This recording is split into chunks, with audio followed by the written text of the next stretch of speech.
भारद्वाजाचा दूत रघुचा तू सूर्यवंशी. त्यावेळेस असणारा कौशल्याला विचारलं, हे राजन, तुम्ही आजा राजाचे,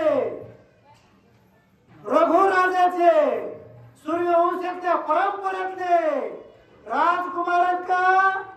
ते म्हणजे कसे वरून पूर्वी असणारा वाड्याची कीर्ती वाढली करणार केले रामायण रामादी असम्या वाल्याच्या साधूच्या संतांच्या असणाऱ्या मुखातून ऐकले की राजा दशरथ मला सूर्यवंशातला पती मिळणार आहे आणि माझ्या वडिलांकडून सुद्धा हे मी ऐकलं होतं. म्हणूनच माझं अपहरण या रावण महाराजानं केलं होतं.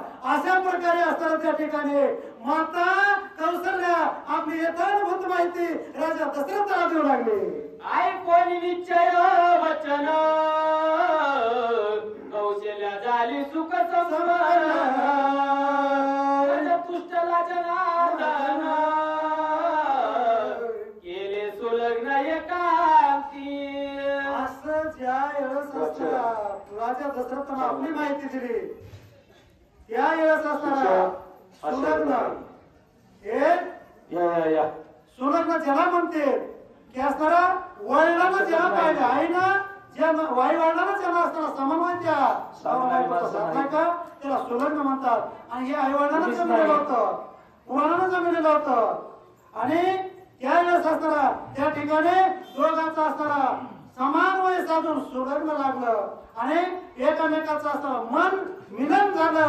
एकमेकाचा त्यावेळेस असणारा विश्वास असणारा राजा दशरथाचा कौशल्याला आणि कौशल्याचा त्यावेळेस असणारा राजा दशरथाला की आपण यासाठी या ठिकाणी कशासाठी आलो त्यावेळेस असणारा त्यांचा विश्वास झाला. आणि मन मात्र पुढं काय घडलं त्याचा